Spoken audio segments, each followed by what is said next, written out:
ഇനി കോഴിക്കോടേക്ക് പോവുകയാണ്. കോഴിക്കോട് നിന്നും ഏറ്റവും പുതിയതായിട്ട് വരുന്ന വാർത്ത എന്ന് പറയുന്നത് കടലേറ്റത്തിൽ കാപ്പാട് കൊയിലാണ്ടി തീരദേശ പാത വീണ്ടും തകർന്നു എന്നുള്ളതാണ്. വിവിധയിടങ്ങളിലൊക്കെ റോഡ് തകർന്നിട്ടുണ്ട്. ഗതാഗതമൊക്കെ പൂർണ്ണമായും നിലച്ചുപോയ ഒരു സാഹചര്യമാണ്. രാഹുൽ KV ആണ് കോഴിക്കോട് നിന്നും വിശദാംശങ്ങൾ നൽകുന്നത്. Rahul, good morning. എങ്ങനെയുണ്ട് കോഴിക്കോട് ജില്ലയിലെ മഴ? ഈ കാപ്പാട് കൊയിലാണ്ടി തീരദേശ പാതയെക്കുറിച്ച് എത്രയോ നാളുകളായിട്ട് പരാതികൾ വരുന്നതാണ്. ഇപ്പോൾ ഈ മഴയത്ത് വീണ്ടും തകർന്നിട്ടുണ്ടല്ലേ? എന്താണ് അവിടുത്തെ ഒരു സാഹചര്യം?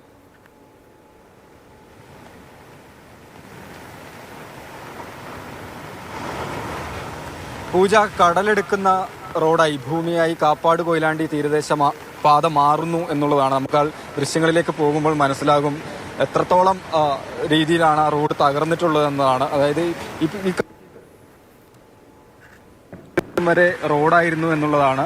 ഇപ്പോൾ കടലടിച്ചു, ഇവിടുന്ന് മണ്ണും സംരക്ഷണ ഭിത്തിയും സഹിതം പൂർണ്ണമായും തന്നെ തകർന്നു നിൽക്കുന്ന അവസ്ഥയാണ്. ഈ വിധത്തിൽ പല സ്ഥലങ്ങളിലായി മീറ്ററുകളോളം തന്നെ റോഡ് തകർന്നിട്ടുണ്ട്. മുൻ വർഷങ്ങളിലൊക്കെ റോഡ് തകർന്നിരുന്നു. അപ്പോൾ താൽക്കാലികമായി അറ്റകുറ്റപ്പണിയൊക്കെ നടത്തി ഗതാഗതം പുനഃസ്ഥാപിക്കുകയാണ് ഉണ്ടായത്. പക്ഷേ ഇത്തവണ കൂടുതൽ രൂക്ഷമായി കടലേറ്റം ഉണ്ടായി, റോഡ് തകർന്ന ഒരു അവസ്ഥയാണ്. നമുക്ക് കാണാൻ കഴിയും എത്ര മീറ്ററുകൾ ഈ നീളത്തിലാണ് റോഡ് തകർന്നിട്ടുള്ളത് എന്നത്. നമ്മൾ ആദ്യം കാണിച്ച ഒരു സ്ഥലം തകർന്നൊരു ഭാഗം, പിന്നീട് ഇപ്പോൾ കാണുന്നത് രണ്ടാമത്തെ ഭാഗമാണ്. മൂന്നാമത്തെ ഭാഗത്തിലേക്കാണ് ക്യാമറ പോയിക്കൊണ്ടിരിക്കുന്നത്. അവിടെയും സംരക്ഷണ ഭിത്തിയില്ല, റോഡ് പൂർണ്ണമായും തന്നെ തകർന്ന് കടലിലേക്ക് വീണ് നിൽക്കുന്ന അവസ്ഥയാണ്. സംരക്ഷണ ഭിത്തിക്ക് അപ്പുറം തന്നെ പാറകളൊക്കെ ഇട്ടിരുന്നു റോഡിലേക്ക് ഈ തിരയുടെ ശക്തി നിയന്ത്രിക്കുന്നതിന് വേണ്ടി. പക്ഷേ അതൊന്നും ഫലവത്താകുന്നില്ല എന്നുള്ളതാണ് ഇവിടെ നിന്നുള്ള അവസ്ഥ. ഇനി നമ്മൾ വീണ്ടും പോകുമ്പോൾ കാണാൻ കഴിയും റോഡ് തകർന്നു നിൽക്കുന്നത്. ഇത് ഹാർബർ എഞ്ചിനീയറിംഗ് വിഭാഗത്തിന് കീഴിൽ വരുന്ന റോഡാണ്. മുൻ കാലവർഷങ്ങളിലൊക്കെ കടൽ ശക്തമായി അടിക്കുകയും റോഡ് തകരുകയും ചെയ്തിരുന്നു. അപ്പോൾ താൽക്കാലികമായി പാറ വേസ്റ്റോ ഒക്കെ മണ്ണുമൊക്കെ കൊണ്ടിട്ടാണ് ഗതാഗതം സാധ്യമാക്കിയിരുന്നത്. ഈ റോഡിൻ്റെ പ്രത്യേകത എന്ന് പറയുന്നത് ദേശീയപാതയിൽ ഗതാഗതക്കുരുക്കുണ്ടാകുന്ന സമയത്ത് ആളുകൾ വാഹനങ്ങളൊക്കെ ആശ്രയിച്ചിരുന്ന ഒരു സമാന്തര പാത കൂടിയാണ്. അപ്പോൾ ഈ റോഡിൽ ഈ വിധത്തിൽ തകർന്ന് ഗതാഗതം തടസ്സപ്പെടുന്നത് വലിയ പ്രതിസന്ധി തന്നെയാണ് എല്ലാവരെയും സംബന്ധിച്ചും ഉണ്ടാക്കുന്നത്. നിലവിലിപ്പോൾ ഈ നാട്ടുകാർക്ക് വാഹനം ഉപയോഗിച്ച് പുറത്തേക്ക് പോകാൻ കഴിയില്ല എന്നുള്ളത് തന്നെയാണ്. ഈ ഗർത്തത്തിലേക്ക് കൂടി ഒന്ന് നോക്കുക. അതായത് ഈ റോഡിൻ്റെ ഈ സംരക്ഷണ കോൺക്രീറ്റ്, അതിൻ്റെ അടിയിലുള്ള ഭാഗം പൂർണ്ണമായി മണ്ണില്ല, കല്ലില്ല, ഒന്നും തന്നെ ഇല്ല എന്നുള്ള, മണൽ പോലും ഇല്ല എന്നുള്ളതാണ്. അതായത് തിര അടിച്ചു വന്ന് തന്നെ ആ മേഖലയിൽ തകർന്നു പോയി എന്നതാണ്. അപ്പോൾ ആളുകൾക്ക് വാഹനം ഇറക്കുന്നത് മാത്രമല്ല, കാൽനട യാത്ര പോലും അസാധ്യമായി നിൽക്കുന്ന ഒരു സ്ഥിതിയാണ്. അതാണ് ഞാൻ നേരത്തെ പറഞ്ഞത്. ദേശീയപാതയിൽ വലിയ രീതിയിൽ ഗതാഗതക്കുരുക്കൊക്കെ ഉണ്ടാകുന്ന സമയത്ത് ആളുകൾ സമാന്തരമായി ആശ്രയിച്ചിരുന്ന ഒരു റോഡാണ് ഈ വിധത്തിൽ തകർന്നു നിൽക്കുന്നത്. അപ്പോൾ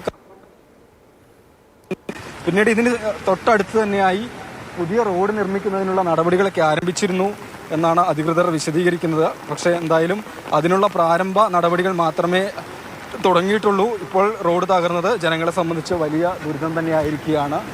ഇന്നലെ ഉച്ച കഴിഞ്ഞാണ് കടൽ ശക്തമായത്. അങ്ങനെ റോഡിലേക്ക് കയറി, അങ്ങനെയാണ് റോഡ് ഈ കാണുന്ന വിധത്തിൽ തകർന്നു പോയതെന്നാണ് നാട്ടുകാർ പറയുന്നത്.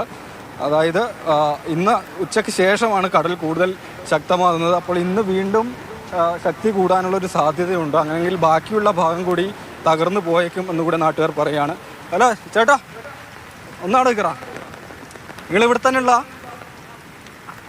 ഇതെങ്ങനെയാ ഈ റോഡ് ഈ വിധത്തിൽ ഇന്നലെ ഉച്ച കഴിഞ്ഞാണോ ഇത്രയും ശക്തമായിട്ട് തകർന്നു പോയത്? ഉച്ച കഴിഞ്ഞ ശേഷമാണ് ഇങ്ങനെ പറ്റാവതാണ്. ഇവിടുത്തെ എന്താ പറയുക, MLA വരാമെന്ന് പറഞ്ഞിട്ട് വന്നു, നോക്കി കണ്ടുപോയി. അതിലാണ്ട് വേറൊന്നും ചെയ്തിട്ടില്ല.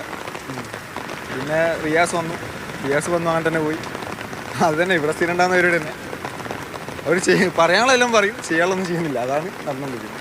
പുതിയ റോഡിന്റെ പ്രാരംഭ നടപടികൾ ആരംഭിച്ചു എന്നാണ് പറയുന്നത്. ആരംഭിച്ചു വേണ്ട കുറ്റി നാട്ടിയിട്ടിട്ടുണ്ട്, അല്ലാണ്ട് വേറൊന്നും ചെയ്തിട്ടില്ല. അപ്പോൾ സംഭവിക്കുന്നത് പിന്നെ ഇവിടെ എല്ലാ കൊല്ലം ഉണ്ടാകുന്ന അങ്ങനെ തന്നെ. ഇവരെപ്പോഴും വരും, ഇത് പോവുക തന്നെ. ഇത് കഴിഞ്ഞ പ്രാവശ്യം ഉണ്ടായതാണ്. കോറി വേസ്റ്റ് അടിച്ച് അതങ്ങനെ തിരിച്ച് വേറൊന്നും ചെയ്തിട്ടില്ല. ഈ പോസ്റ്റ് കഴിഞ്ഞ കൊല്ലം വീണ്ടും നടക്കുന്നത് ഇപ്പോഴും അങ്ങനെ തന്നെ.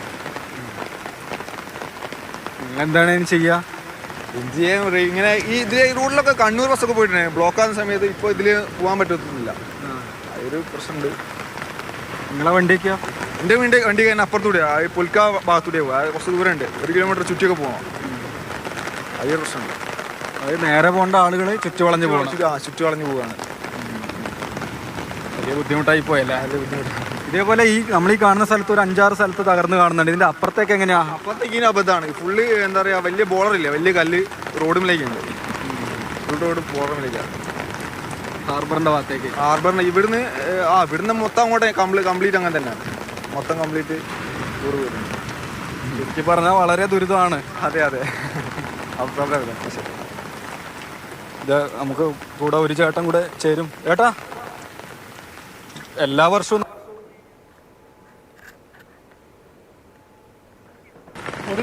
റോഡിന്റെ അവസ്ഥയെ നിങ്ങളുടെ ഒരു ബുദ്ധിമുട്ടൊക്കെ?